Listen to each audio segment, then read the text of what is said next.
오늘 우리에게 주시는 하나님의 말씀은 욥기 16장 1절에서 17절까지의 말씀입니다. 제가 가진 성경으로 구약 775쪽입니다. 욥기 16장 1절에서 17절까지의 말씀을 봉독하겠습니다. 욥이 대답하여 이르되 이런 말은 내가 많이 들었나니 너희는 다 재난을 주는 위로자들이로구나. 헛된 말이 어찌 끝이 있으랴. 내가 무엇에 자극을 받아 이같이 대답하는가.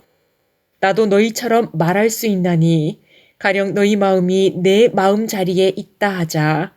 나도 그럴듯한 말로 너희를 치며 너희를 향하여 머리를 흔들 수 있느니라. 그래도 입으로 너희를 강하게 하며 입술의 위로로 너희의 근심을 풀었으리라. 내가 말하여도 내 근심이 풀리지 아니하고 잠잠하여도 내 아픔이 줄어들지 않으리라. 이제 주께서 나를 피로하게 하시고 나의 온 집안을 패망하게 하셨나이다. 주께서 나를 시들게 하셨으니 이는 나를 향하여 증거를 삼으심이라. 나의 파리한 모습이 일어나서 대면하여 내 앞에서 증언하리이다.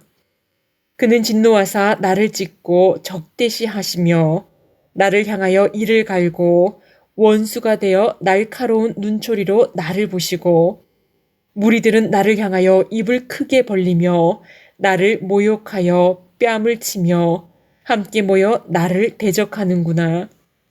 하나님이 나를 악인에게 넘기시며 행악자의 손에 던지셨구나.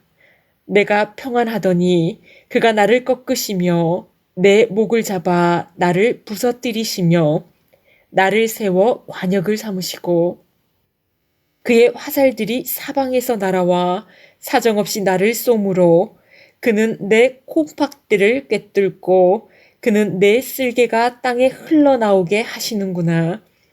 그가 나를 치고 다시 치며 용사같이 달려드시니 내가 굵은 배를 꿰매어 내 피부에 덮고 내 뿔을 티끌에 더럽혔구나.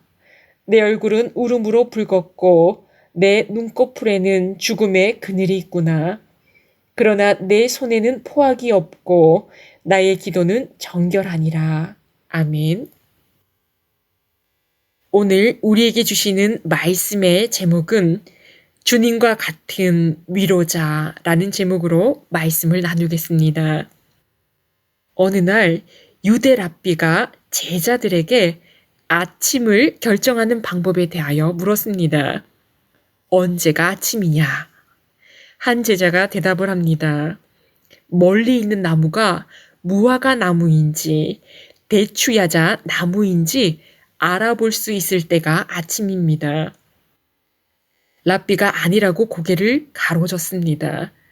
다른 제자가 말합니다. 멀리 있는 짐승이 양인지 개인지를 알아볼 수 있을 때가 아침입니다. 스승이 여전히 고개를 가로젓습니다. 그러니 제자들이 스승에게 묻습니다. 스승님, 그렇다면 어떻게 아침을 결정합니까? 랍비가 대답합니다. 너희가 서로의 얼굴을 마주보고 형제와 자매임을 알아볼 수 있을 때가 아침이다. 그렇게 보이기 전까지는 우리에게 밤이 계속될 뿐이다. 사물이 중요한 것이 아니라 사람이 중요합니다. 사람을 볼 수 있어야 합니다. 우리는 너무나 바빠서 고통당하는 사람들뿐만 아니라 주변에 있는 사람들조차 보이지 않습니다. 그 마음을 공감해 줄 시간이 없고 공감해 줄 마음의 여유가 없습니다. 그러나 하나님은 서로 사랑하라 하십니다. 서로 사랑하기 위해서는 사람이 보여야 합니다. 오늘 말씀에서도 욥의 친구들은 욥이 보이지 않습니다. 친구가 보이지 않습니다. 욥의 말과 행동만 보입니다. 고통에 몸부림치며 간절히 SOS를 보내는 도와달라고 위로해달라고 외치는 친구 욥이 보이지 않습니다. 오늘 말씀을 통해 우리는 어떠한 위로자가 되어야 하는지 말씀을 나누고자 합니다. 욥은 자신을 정죄하는 친구들의 말을 듣고 답변을 하지요. 2절 말씀에서 죄를 지으면 벌을 받는다는 인과응보의 말들, 정죄의 말들을 너희에게 많이 들었다고 합니다. 욥에게 끊임없이 정죄의 말을 하는 친구들에게 재난을 주는 위로자들이라고 합니다. 친구들의 말이 위로가 되는 것이 아니라 도리어 욥 자신에게 재난을 줍니다. 4절과 5절 말씀에서 욥이 말합니다. 우리말 성경입니다. 자네들이 나와 같은 상황이라면 나 역시 자네들처럼 언변을 늘어놓으며 절레절레 고개를 흔들었을지도 모르지. 하지만 입으로 자네들을 격려하고 위로했을 거야. 욥은 친구들에게 이렇게 위로해 달라고 말합니다. 재난을 주는 위로를 그치고 진정한 격려와 위로를 받고 싶다고 말합니다. 격려와 위로는 위로와 격려를 받아야 할 사람이 진정으로 원하는 위로의 말을 해주어야 하는 것입니다. 제가 예전에 열심히 하나님의 사역을 감당한 어느 전도사님에게 맛있는 음식을 사드리겠다고 하고는 그 전도사님과 함께 초밥집으로 갔습니다. 그런데 초밥집으로 간 것은 실수였습니다. 왜냐하면 그 전도사님은 날 생선을 드시지 못했지요. 회를 드시는 분이 아니었습니다. 초밥을 누구나 좋아할 것이라고 생각한 것은 저의 실수였습니다. 제가 좋아하니 상대방도 당연히 좋아할 것이라고 착각한 것이지요. 먼저 어떤 음식을 좋아하시냐고 묻고 전도사님이 좋아하는 음식으로 식사를 사드렸어야 했습니다. 그때 이후로는 밥을 살 때면 내가 미리 짐작하지 않고 상대방이 어떤 음식을 좋아하시는지를 미리 묻습니다. 욥은 진정한 위로와 격려의 말을 친구들이 해주기를 바라는데 친구들은 자신들의 생각대로 욥의 생각을 고쳐 놓으려고 합니다. 위로와 격려가 아닌 고통을 과중시키고 있는 것이지요. 그리고 욥은 고통으로 말미암아 하나님께 말합니다. 14절 말씀에 그가 나를 치고 다시 치며 용사같이 내게 달려드시니 16절 말씀에 내 얼굴은 울음으로 붉었고 내 눈꺼풀에는 죽음의 그늘이 있구나. 욥은 하나님께서 욥을 원수같이 대하신다고 합니다. 그래서 욥의 얼굴이 울음으로 붉어져 있다고 하지요. 욥의 고통은 상상할 수도 없는 고통입니다. 욥은 모든 재산과 10명의 자녀와 자신의 건강을 잃었습니다. 그러나 이러한 고통보다도 더 큰, 가장 큰 고통은 하나님께서 바로 이 고통을 허락하셨다는 것입니다. 우리는 고통당할 때 소망이 있습니다. 하나님께서 치유하여 주시고 문제를 해결해 주시리라는 소망을 가지고 기도하지요. 그러나 하나님께서 허락하신 고통은 소망이 없는 것처럼 보입니다. 도와달라고 외칠 수 있는 곳이 없습니다. 욥의 고통을 보면 예수님의 십자가의 고통이 생각납니다. 예수님의 고통 역시 하나님이 허락하신 고통이지요. 예수님조차 하나님이 허락하신 고통을 피하고 싶으셨습니다. 이 잔을 옮겨 주옵소서. 하지만 주님은 끝내 하나님이 허락하신 고통을 따르십니다. 십자가에 못 박히시고 엘리 엘리 라마 사박다니 내 하나님 어찌 나를 버리셨나이까. 하나님께 버림받은 것 같은 가장 큰 고통을 주님께서 받으셨습니다. 그러나 주님께 주어진 고통이 없었다면 영광도 없습니다. 그 고통을 통해 인류를 구원하셨습니다. 또한 히브리서 2장 18절 말씀을 보면 그가 시험을 받아 고난을 당하셨은즉 시험 받는 자들을 능히 도우실 수 있느니라 말씀합니다. 주님께서 모든 고통을 당해 보셨기에 우리를 이해하시고 도우십니다.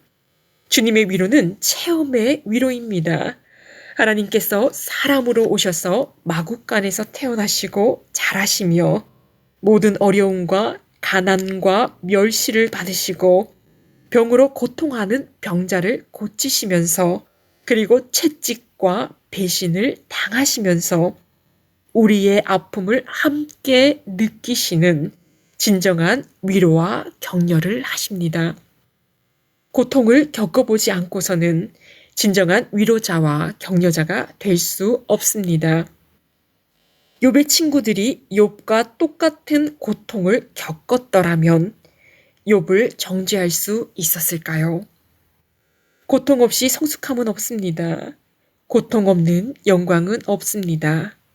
욥의 현재의 모습이 비록 하나님께 버림받은 것 같은 모습이나 이 모든 과정이 하나님의 더 큰 성숙된 자녀로서의 모습을 갖추어 가고 있습니다. 예수님과 같은 진정한 위로와 격려하는 자로 거듭나고 있습니다. 이재철 목사님의 시 주님이 아신다는 시를 읽어드리며 오늘의 말씀을 마치려고 합니다. 주님이 아신다. 눈물을 흘려보기 전까지는 눈물의 쓰라림을 알지 못합니다. 배고픔을 경험하기 전까지는 배고픔의 아픔을 알 수 없습니다. 질병에 시달려 보기 전까지는 질병의 고통을 안다 할 수 없습니다. 절망의 한가운데 서 보기 전까지는 절망의 무서움을 알 재간이 없습니다. 그래서 절망의 터널을 통과해 본 사람만 절망 속에 내던져진 자의 아픔을 알고 그에게 구원의 손길을 내밀 수 있습니다. 주님께서는 십자가에서 죽음의 절망을 친히 겪어 보셨기에 우리 절망의 아픔을 아시고 절망 가운데에 있는 우리와 함께 하시며 기꺼이 그 절망으로부터 우리를 건져 주시는 것입니다. 오늘의 말씀을 통해 정죄함으로 재난을 주는 위로자가 아니라 주님과 같은 사람이 보이는 아픔과 고통을 함께 공감하고 진심으로 아파하는 진정한 위로자가 되시기를 축원합니다. 기도하시겠습니다. 사랑의 하나님, 언제나 함께 하심을 감사합니다. 욥기의 말씀을 통해 우리가 어떠한 위로자가 되어야 하는지 말씀해 주십니다. 도리어 상처를 주고 고통을 과중시키는 재난을 주는 위로자가 아니라 주님처럼 공감하고 아파해 주는 위로자가 되라고 하십니다. 내 판단으로 고통받는 이들에게 정죄하는 것이 아니라 주님처럼 참된 위로자, 격려자가 되도록 하옵소서. 고통을 넘어야 영광이 있습니다. 모든 고통을 하나님과 함께하며 잘 이겨낼 수 있도록 하셔서 하나님의 자녀로서 더욱 성숙하게 하옵소서. 수험생 자녀들이 있습니다. 취업 준비하는 자녀들, 아픈 가족들, 경제적인 어려움과 관계의 어려움, 다양한 고민들이 있습니다. 이 모든 것을 하나님과 동행하며 잘 이겨내므로 하나님의 자녀로서 영광된 삶을 살아내게 하옵소서. 이 모든 말씀 예수님의 이름으로 기도합니다. 아멘.